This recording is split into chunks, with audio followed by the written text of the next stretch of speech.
in the studio with us. A lot of people relate to him as the founder of the very popular online news platform, the Sahara Reporters, but he's also the AAC presidential candidate, and he's seated here with us. He's also contesting to run for president. We're not campaigning yet, let's put that out there, okay? Campaign is here to start. That's happening 28th of September. I'm sure at that time we'll have, very politically intense conversation when we get to that stage. But welcome to Hot 98.3 FM. It's good to hold you here. Is this the first time, right? Yes, this is my first time. You need to make it more often. Really? Yes, yeah. Seriously. And this is my neighborhood, by the way. You see? Welcome. I just see you do workout once in a while. Yeah. Yes. I would say where. It doesn't matter. I go to the stadium. Great. I go everywhere. Right? Great. So you're welcome to the studio. Thank you for bringing me. So you have been very vocal year in, year out. So, critiquing governments in and government out. It's not about this particular one. I've known you to be really vocal about, calling out people who are in leadership positions, saying they're not doing this, they're not doing that. And that has even given rise to you being at, loggerheads with the law. You were in court, detained and all of that. Tell us at this point, we are so close to another election. You are throwing your heart in the ring again. What propels you? What is that thing you think that we need to fix that is not being done that gives you the drive to go on like this? Well, I've been around for 51 years out of Nigeria's 62 years of existence. Was born 97 to yes. February. And I always wished that Nigeria was good. And to realize that without even counting that time is running out for my generation, time is running out for the generation behind us, time is running out for the generation unborn, I think it will be unfair if we continue to be lackadaisical about the future of this country.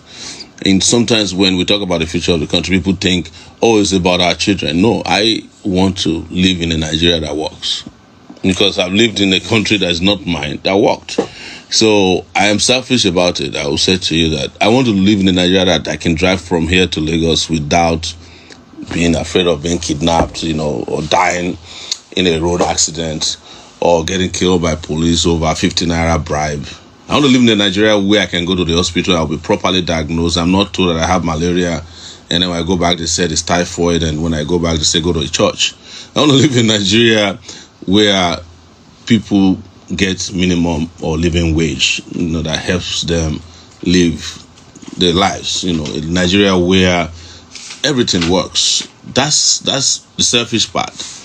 But the more important part is that. Well, I'm not sure how selfish that is. That is. No, I'm saying that because everybody is always talking about we want to build Nigeria for the future of our children. No, I want to, before my children enjoy. After you're just 51. Yes, I want to enjoy Nigeria too. So that's the selfish part. Okay. Well, the more important part is that Nigeria needs to get out of this self-inflicted injury of leadership so that the African continent, Nigeria is not only holding down Nigeria, it's holding down the fortune of Africa. As long as Nigeria is like this, a lot of African countries would never get it right. Because, as I often say, that Nigeria is the trigger of the African continent. And if you look at the map of Africa, it looks like a pistol. That part of it as Nigeria is like a trigger. It's like a pistol pointing down. You go take a look at it. And I never looked at it. Yes, I studied geography, so I've always not my tough. Yes. So, but on a serious note, we have failed. We have been failed, and we have failed orders, and that should not continue. So that what propels me is all of this and my own personal experience or experiences in a country called Nigeria. The only time, and I mean this, that I've ever, like I say that I did strive was the 20 years I was out of Nigeria. The day I returned to Nigeria, the problems were waiting for me at the airport. For the 20 years I was out of Nigeria, I had a job. I went to school. I got married. I had kids. They got immunized. They went to school. They had, my daughter had laptops sent to her when she wasn't even 10 years old from the school. Wow. So, and, I could drive freely. I'm not saying that those countries don't have problems. There are problems of racism. There are problems of inequality too. But our own is like self-inflicted. And the moment I returned to Nigeria, it's like they're waiting for me at the airport. I got arrested, I got beaten up, my brother was shot and killed on the road on his way from school to Benin City. Everything that you can imagine was thrown at me, except the kitchen sink at this point. So I don't think it is fair to live in a country that treats its citizens the way everybody is being treated. Not activists only. Everybody gets served breakfast in this country. There's no question about it. And I hope this human breakfast, all of it combined together is a cocktail every morning. All right, every morning is a cocktail or a buffet if you like. Yeah. If you're just joining us, we have live in the studio Omoyele Sowore, who is a Nigerian human rights activist, pro-democracy campaigner, and founder of the online news agency Sahara Reporters. It doesn't need much of an introduction, but we need to do what we have to do. Is our job, right? That's right. And he's also a presidential candidate of the AAC. Like I said, we're not campaigning just yet, but leadership is something that we have been saying, it's time to give the youth a chance. The youths of Nigeria, we are over almost 50% of the country are youths. I'm not sure whether you caught into that bracket. No, I don't. You're not exactly a youth, but I'm not a youth, but I'm youthful. You're obviously no one would look at you and say you're 51. Yes. I'm seriously speaking. So I relate with people the younger generation. Yes, but I'm not sure whether I've seen a 50-year-old as Nigerian president before, have I? Maybe military. The problem with Nigeria, the problem with Nigeria is that there's never been a Nigerian president, democratically speaking, that is younger than Nigeria. All of them has been older than the country. So you can imagine, to run a country that is younger than you just can't relate with the country. Tell me who is younger than Nigeria when they became president that I know of. Do you think that before we get to how the youth can actually come center stage, make use of their population and be able to galvanize? Because often when I interview politicians such as you and the issue of youth conversation comes up, I'm like, most of the people that work in the background, look at the first time that President Muhammadu Buhari won the election. It was youths that came up with all the fabulous quote-unquote ideas, all the concepts and everything that was, going on that made people have a rethink and say, okay, maybe we need to give this a chance. It was all youths that were doing that. But when it comes to doing it for us as, youth for youth, it's quite a problem. Why do you think that is? You look at one example when they went and signed the Not Too Young to Run law. Exactly. As they were signing it, the man was saying you have to go and wait for another 4 years. When I'm done. Well, he's done now. Yes. Well, at least so most of the people that went and signed as youths are no longer youths now. By the time it's 4 years later. So that's part of the irony of the country. Nigeria is like, a bundle of contradictions. And what I'm saying is that you can have a huge population of young people if they are not conscious politically. They are as bad as. So we lack political consciousness. Yeah, how might we change that? We have to change it by getting involved in political activities. And because if you look at the history of Nigeria became independent because young people, especially those who traveled abroad and went to school abroad, came together. The people who were around, the Zigs in the 60s, they were in their 20s. Obafemi Awolowo, 20s, early 30s. The guy who was the first person to move the motion for independence, Antonio Nahoro, was in his 20s. So now young people are the ones providing, the logistic support for oppression by older people, like you said. Most of the people who were with, Buhari in 2015 with all the big ideas were young people. The people who were handling his social media handles, harassing other people, were young people as well. The people they call BMCs, they were young people too. They're just changing their future over data provided to them by their oppressors. So if you don't get to that level of ideological consciousness necessary to liberate first your mind and then ultimately your country, you can be young, and you find out one day that, if you're foolish as a young person, you'll grow up a foolish old man as well. And that's what is wrong with Nigeria today. All the people who were young doing nothing have become old, still doing nothing. Now, when we started this conversation, you told us some of the things, though you claim some of them are selfish reason, and I've like just called. When I say selfish, I'm just speaking hypothetically. I know, hypothetically speaking. We're not campaigning just yet.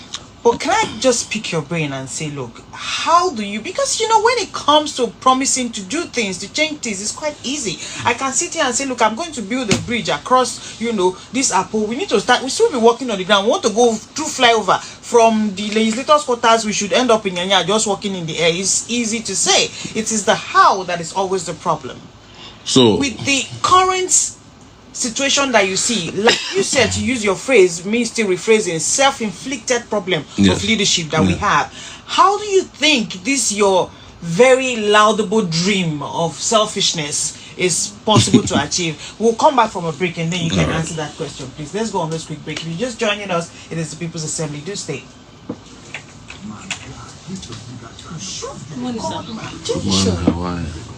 This is Ishama Yeboah Apple.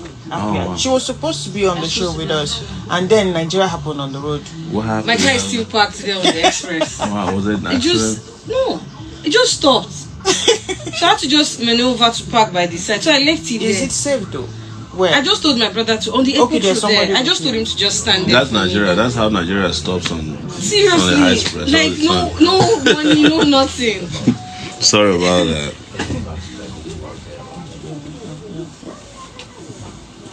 Thank you, ma'am. So I had to call Mr. Anna, and when he said it, I said, okay, I'll make sure. Anyhow, I just took draw from there. I said, let me just get here first. Datu, this is your Thursday suit. I'm suspecting you. I just see you at the Games Village. Yeah, the roundabout. Yeah. Because I grabbed it when I'm taking my boy for his football. The Apple neighborhood is an example of that kind of leadership we're talking about, the failure of it. I see uncompleted bridges, flyovers all over the Apple area. Somebody has budgeted for this some 10 years ago. It's budgeted for it again 9 years later. I'm sure up till now, there's a new budget for it. They always renew contracts that work for the contractors. They don't renew contracts. The contracts are never done. Where we go running, that road has been there forever. Every time election season comes up, suddenly you see bulldozers, the elections are over, another 4 years, they're not done. Why is it that you don't have leaders that can complete projects? It's because they are not interested in completing the projects. They are interested in lining their pockets. I keep asking why it should take 30 years to not construct now, but to fix Lagos-Ibadan Expressway. I met Lagos-Ibadan Expressway always under reconstruction since I arrived in Lagos in 1987. So that's like some 35 years? Yes, 35 years later, that road is still under construction and reconstruction all the time. We should have constructed nothing less than 10 Lagos-Ibadan Expressway out of the reconstruction that has been made. But when you have leaders who don't have the capacity to get things done, you are wasting your time. There's no reason. So you think our leaders don't have the capacity to get things They done? don't. They have demonstrated it. We're just giving an example in our neighborhood.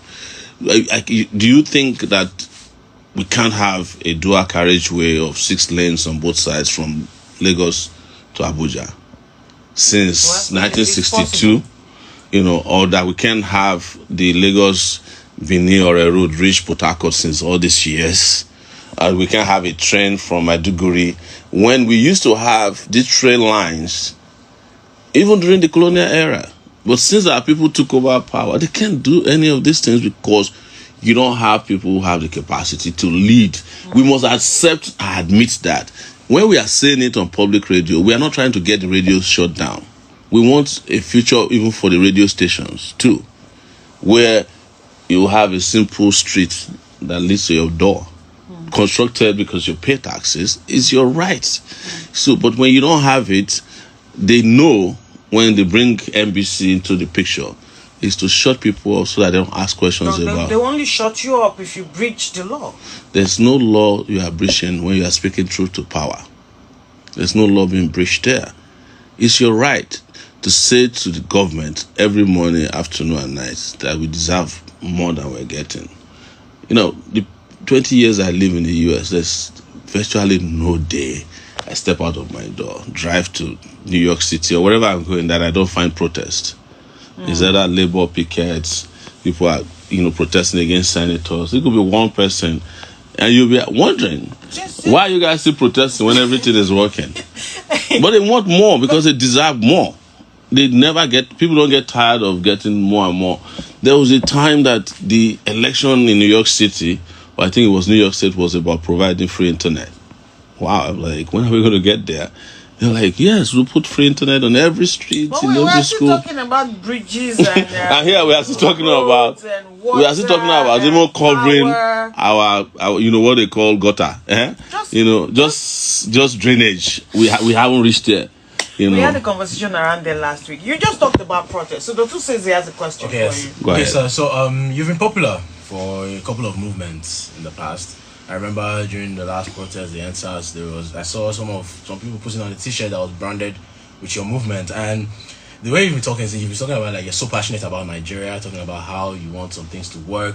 And also, first of all, it's been a while I've heard of the movement. So I'm just asking, is this movement still on? And is your passion for Nigeria part of the things that are moving this movement?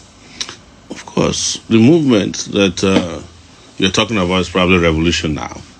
And that was a movement that got me arrested in 2019. And I sat in DSS detention for 4.5 months in solitary confinement most of the time. And the reason for the movement was to passionately work towards a total overhaul of Nigerian nation.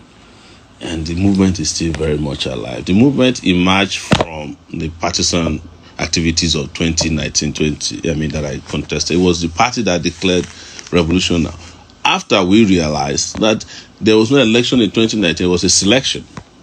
You think the 2019 election was a selection? They had no credibility, of course. I told them when they detained me, it was like, oh, you are trying to say that the election is not credible, you want to overthrow the government. I said, well, the government overthrew itself by organizing a shambolic election. But quite a number of people would disagree with you that the last election, even international observers said, though they can pick one or two issues here and there, it was free and fair. The people you call international observers observed slavery. Did they condemn it? They observed colonization. Did they have a problem with it? So why would you be worried? Why would you be surprised that they endorse rigged elections?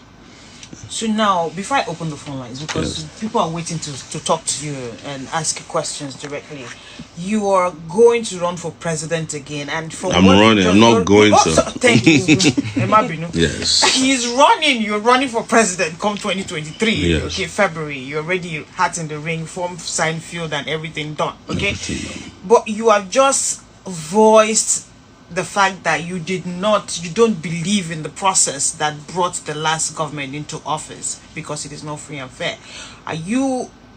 What's the chances that same feeling you have is still not there? Why are you still going to run for office if you don't think the process will be free and fair? You see, running for office, you are pursuing multiple objectives, and one of it is a revolution by the ballot.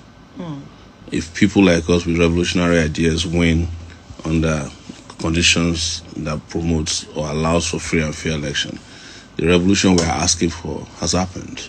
Because those things that you can imagine will be done by us. That's why our manifesto is manifestly clear. We have mentioned things as important as changing the Nigerian constitution. That's revolutionary. Is your manifesto available for people to read? Yes, it's on Sowore2023.org. I have a website. I'm probably the only presidential candidate. Sowore2023.org. Yes. Okay. I'm probably the only presidential candidate that has a website. Have not started. Speaking about presidential candidates, we're about to open the phone lines. There are how many political parties now? 18 of them. 18 of them. So, of all these people, from the APC, PDP, Action Congress, Labour Party, there are a whole lot of them. Which one of these candidates do you think is your greatest challenge when we get to the polls come February 2023? All of the candidates that have had access to stolen funds are a challenge because they are not spending their money. But But that's stolen funds. It's a direct allegation. You're saying that it's stolen funds. The money. What is direct allegation when people steal public funds? We know that now. No, you're saying you don't have to. It's not like they've been sentenced or charged for stealing. No, everybody's innocent to prove guilty. Well, we're not in court. We're debating publicly about Nigeria, and the candidates we are talking about have had allegations and accusations at the highest level. They've been accused of stealing. But not convicted of stealing. Because the system cannot convince big thieves. This is a system that convinces, chicken thieves, pickpockets, because they control the processes and institutions that arrest and convict people. But some of them have been arrested before, publicly. Some of them have faced allegations officially. Some of them have been accused by the president of the country of stealing. So. And don't forget that I'm your colleague on this side. I've been an investigative journalist, written about all these guys. You can go to the website, Sahara Reporters, and Google their names. You will see their dossier there. Okay, speaking about dossier, you have been calling. We will answer. At least get you connected to the man you want to talk to. I'm sure you don't want to talk to Rita today. No problem, no offense taken. But you can start doing that after this break. But the numbers to call, let's just give it out just in case. Alright, so you can be part of the conversation. The number to call is 0809 555 0983 or 0704 337 1743. And of course, you can send a message on WhatsApp. The number is 0809 444 0983. This is People's Assembly on Hot 98.3 FM. We'll be right back after this message.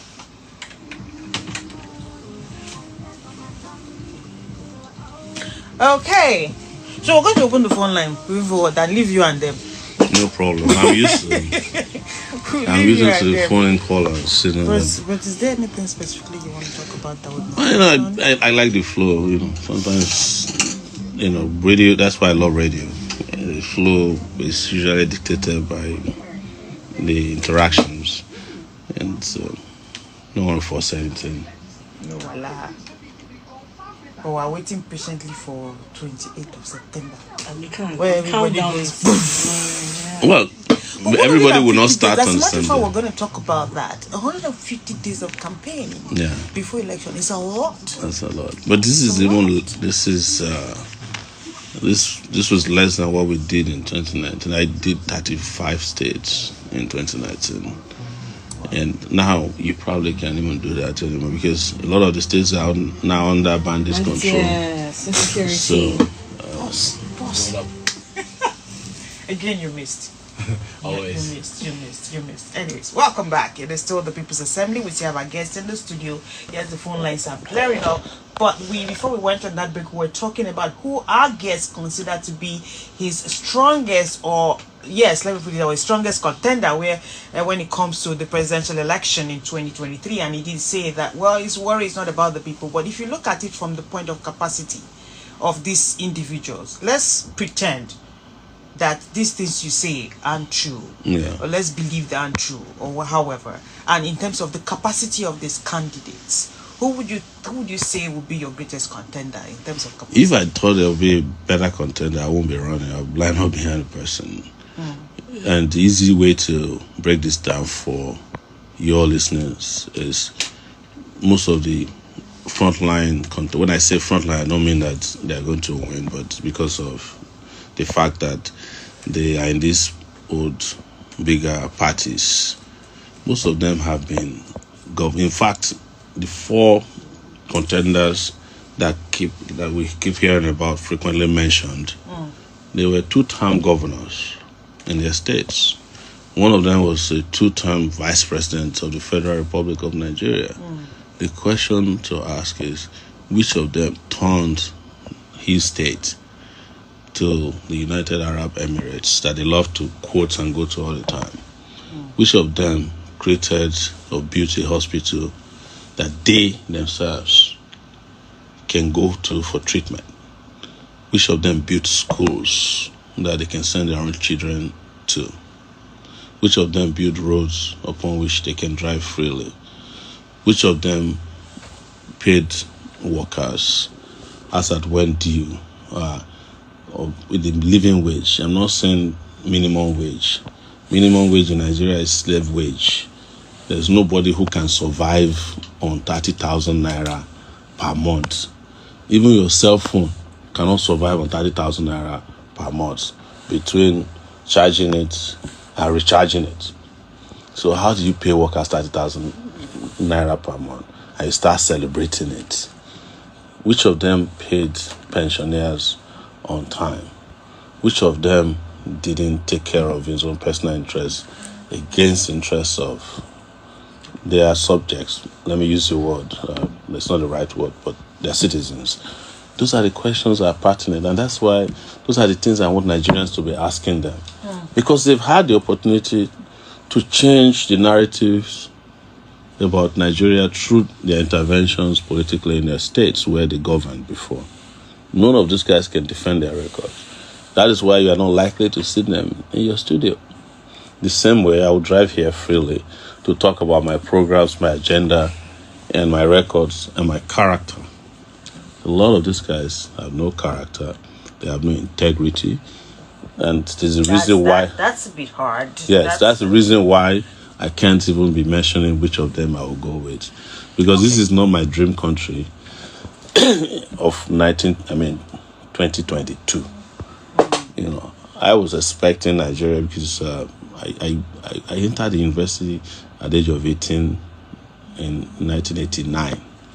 When I thought by the time I leave the university, 10 years later, Nigeria would have developed. There'll be water to drink, there'll be roads to drive on, hospitals.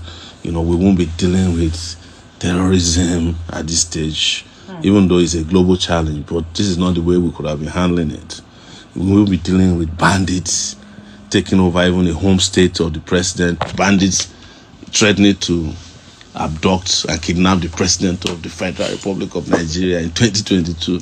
These are things that are unheard of. Okay, let's get on to the phone lines now. The one question I would like to throw at you before we're done has to do with the new Electoral Act of 2022. Yes. The duration for campaigning, and of course the budgetary allowance for the amount that candidates are allowed to spend. But we have someone on the line. Hello, good morning. Good morning. Yeah, good morning. Good morning, Corita. How are you? Fine, thank you. Good morning. My name is Abakar. I'm calling you from Bogota. Good morning, presidential material. Sowore. How are you? That sounds like husband material. How many ads? I align myself with all your submission with a section, I don't buy the school of thought that we would do away with the old breed of politicians or ruling ends before revolution can take place. You can come on board and correct the society and apply for the nation of those who don't want to comply. That is the thing. There's no social revolution anywhere in the world without carrying all people along. And you, Sowore, why don't you apply the former President of America statute, political statute? He was community barrister. He rendered voluntary services to Which of them are you talking about? Which one are you talking about? Which former president? Barack Obama. Oh, okay. Then before he died for Senate seat, senatorial seat, and he won. He learned the role of the networking of American policy before he died for the highest office. Thank you. God bless you. Okay. That was more like a suggestion. So you're saying, why don't you go through the whole hall? Should we take another call for your response? Yeah, why not? Go ahead. Hello. Hello, HotFM. Good morning. Good morning. Beautiful Kemwa, in the of the Revolutionary Council of the Nigerian people. Christian rebel Nigerians, Christian revolutionary Abuja. Christians, Sowore. Good morning. Revolution now. Peace and love. Thank you. Christian patriotic pilot over there. We greet you, sir. Please go ahead. Yeah. That's very much over for the way you educate illuminate issues. I like you because you are fluent, you are expressive. And then you concerned about your country, about your decadent country. Anyway. But unfortunately, the people listening to us now know why about Nigeria. So there are no need in the negotiation. There are no need to be SOU.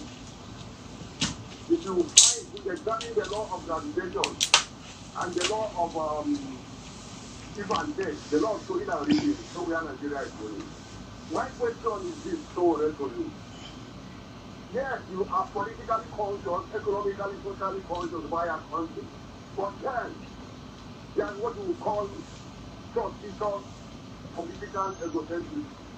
That is when your consciousness goes with egocentricity. So it comes to roll on point and it becomes duplicitous. Now we are revolutionaries. So just as you said, we have gone to prison, HotFM is aware, they have investigated us. Gone to prison, we have suffered like you. That is the cause of a revolutionary. Now, you started with contesting an election to the president of Nigeria. That's good anyway, that's your vision.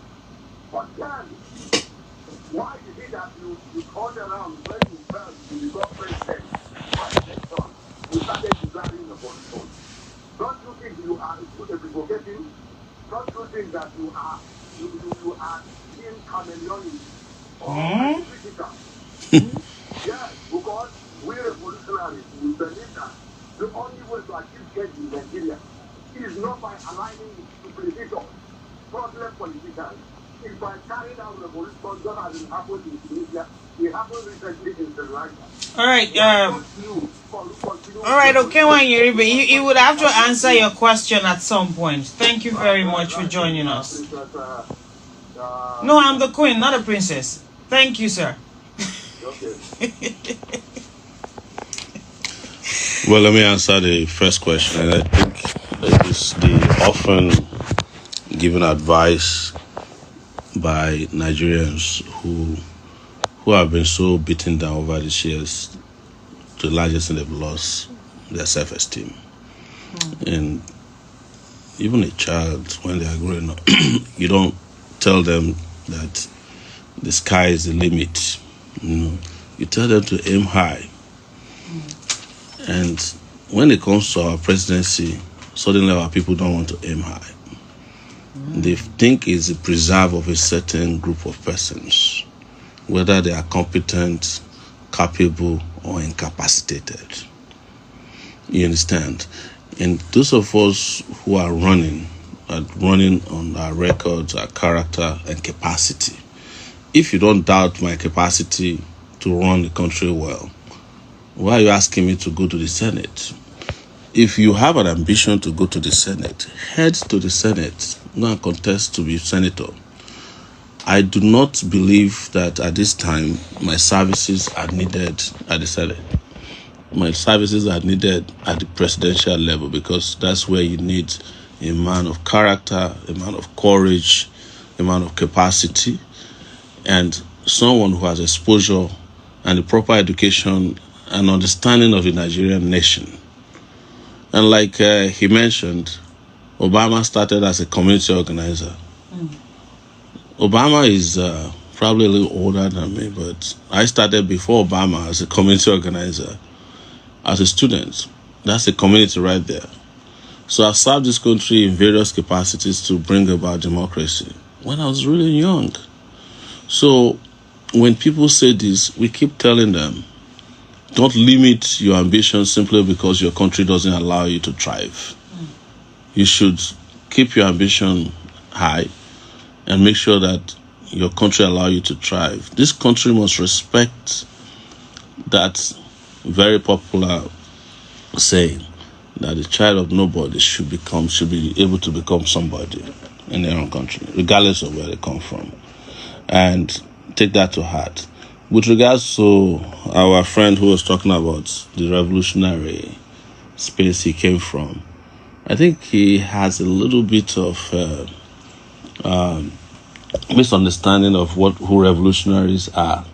Revolutionaries are people who don't stop when the injustices they are working against have not been addressed. So if you do an election and the elections don't address your concerns as revolutionaries, you move to the streets. And people are very quick in Nigeria to mention revolutions in other countries, but they forget that those revolutions took time. Some of the time they try elections, they don't work. Had there not, for example, been revolution now in 2019, I have a feeling that we may not have had NSAS, because it was one of the spaces that kept giving people consciousness and courage that you can confront the regime. And when we had NSAS, there was some level of respect for young people in this country.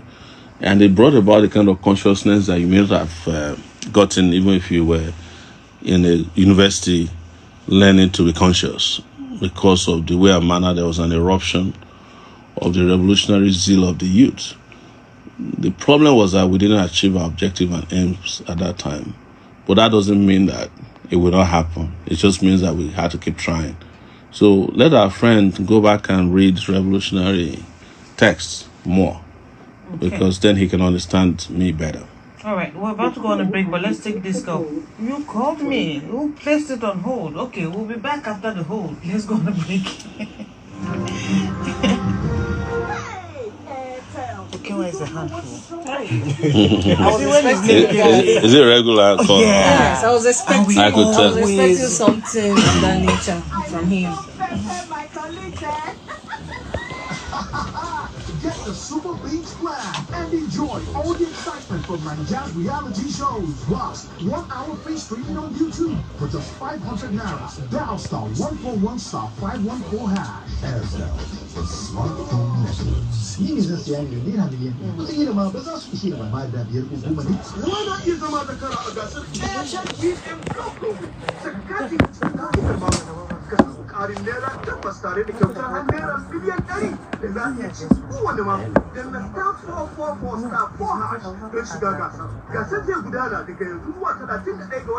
Uncle Sam, how far now?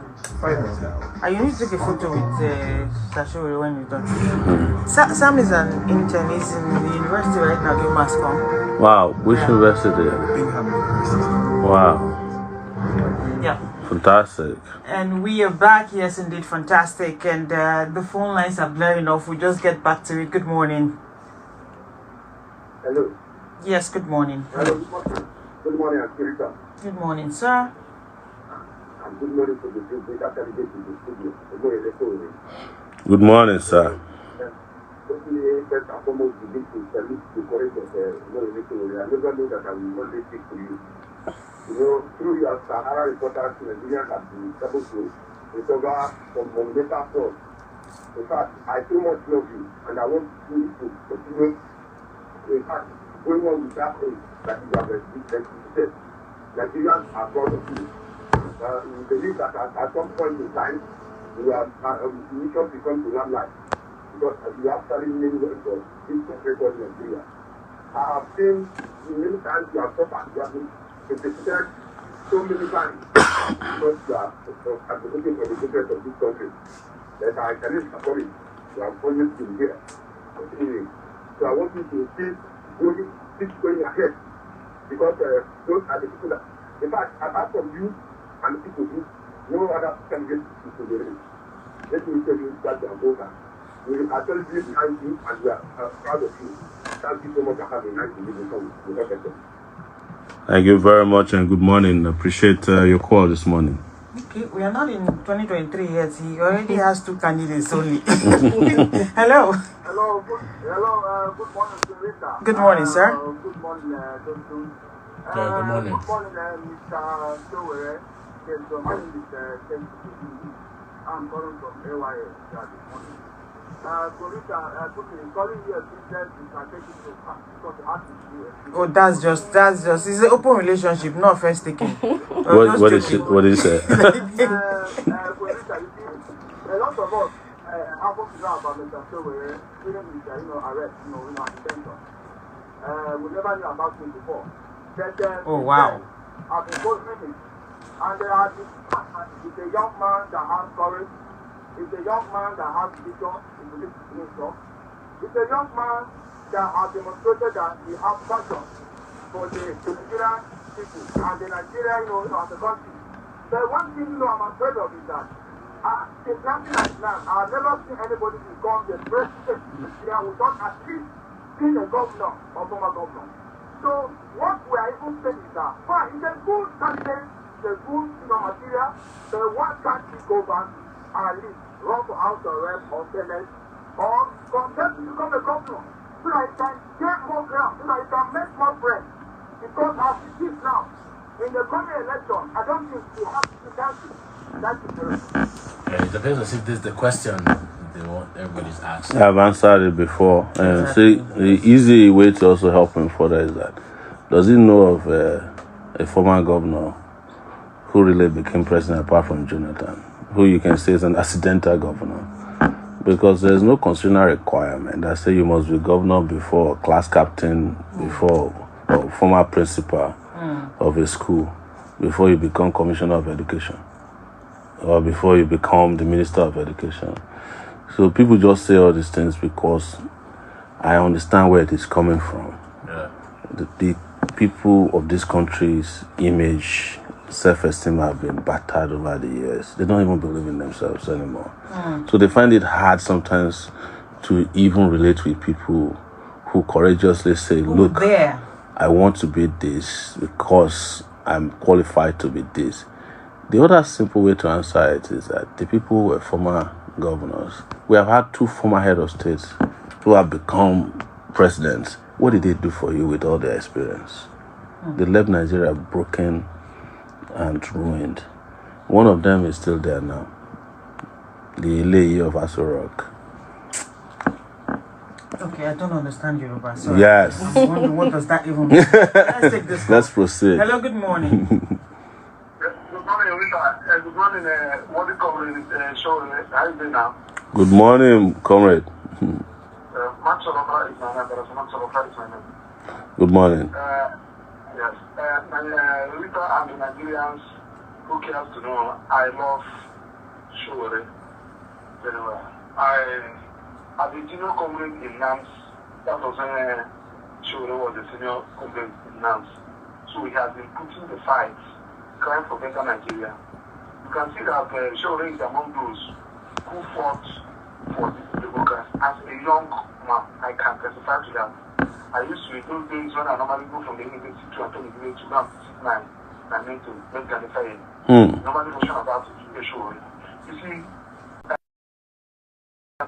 if I have my reality of ground, just like I discussed with you at Court of Appeal before today, and the Court of Appeal wishes, and I told you I love what you're doing. Then as it stands now, please see yourself with somebody you know that has a good aspiration. It's not as if that you're not qualified. It's not as if that anything is wrong. Somebody from their tribe has taken this thing for 8 years, president for 8 years. Now, vice president for 8 years. Now, the government has taken. So they're crying out loud. Let us support, give the president of Southeast to one chance, at least even if for 4 years. Even if, and the only is competent, everybody know. Support him. I'm not saying that you're not competent. We have to actualize what we are. Everybody know that Sowore has been crying for better Nigeria, and nobody can do it. Like I have told him before, he has everything. That is my plea. That's my plea. Because yes, you have the system now for what is happening. Nobody, they won't get that support you require because your brother just left there after 8 years. Your brother is also there as a vice. So the man is competent, and from all ramification, whichever way you're looking at it, by age, by academic qualification, by the tribe is coming from everything, from the background, religious background, he is the most qualified person to be there. That is my take. Thank you very much. I love you so. Remember what I told you that we are going to give you, we got my place, we just thank you for supporting us. This guy at the Court of Appeal promised me a wife from Owerri. My wife is still angry since we hear that. Did you hear that by Sowore? He said you promised him a wife from Owerri. His wife is looking for you. My wife is looking for you. If she finds His you. wife is looking for you, and I'm also looking for you. It's still the question. Okay, yeah. The question is different. Yes, it is different because and, it's difficult I to talk about Nigerian politics and not have this kind of thing. This is why, you see, this is why if Nigeria was well governed, it would be the sweetest place to be on earth. Because people have like very diverse opinions about issues. Nigerians are actually very robust when it comes to the understanding of politics. When they need to make the move, that it gets difficult. See, I'm not a tribalist. I'm not a regionalist. I'm not involved in any ethnic issues, and I don't also participate in religiosity. I dare to say, I don't know them before. They don't represent me. I've never believed in them. And the other thing to say to ourselves is, look at what the rotational presidency has done to Nigeria. Obasanjo was president for 8 years. He couldn't construct the road from Lagos to Ota, his hometown, his farm. So, Buhari is president today. His state, I don't know if he can return back to Katsina to, in peace when he retires, because the state has been taken over by bandits. Jonathan was president of Nigeria for 6 years. The Niger Delta region is still broken and in shambles. And what I tell people is that anybody that believes in justice is your brother. To me, sometimes I feel like I'm more Igbo than some of these Igbo politicians because I understand the issues more than they do. I have traveled around the country. That's not the reason to say that I know it better. But if today you want to count anybody that stand by issues affecting the North, Southeast, you find me there. We met at the Court of Appeal, like I was saying, 3 days ago. What did I go there to do? To go and stand in solidarity with Kanu because of his unjust incarceration. The Igbo politicians we are talking about will never come there. They are not interested. Except if it will help them confuse the masses in the say, man visit Kanu. But do they believe in the cause? No. So there's a saying that I think it's a proverb that the forest one day met and decided to vote for the axe. And the trees say, oh, let's vote for the axe. And other members of the forest said, no, don't vote for the axe. So the tree said, well, let's vote for the axe because the handle is made of wood. And since the axe entered the forest, the trees have never had peace. So stop voting for the axe because the handle is made of wood. It will cut you down. Do you honestly think that with the pulse you feel in this country right now, that Nigeria can rise above the politics of religion and region? It's tribal. That's why I keep telling people that I come from a revolutionary angle to all of this. Because I've seen what tribalism has done to this country, what regionalism has done to this country, what religiosity has done to this country. People are shouting that you have Muslim ticket, Christian Muslim ticket. And the question I ask them, have you ever asked if the candidates are themselves Muslims? If they believe in what they profess? They're just fooling you with the label. The way they behave, do these people have any, godliness in them? If they are afraid or fearful of God, if they fear God, would they be doing what they are doing to you?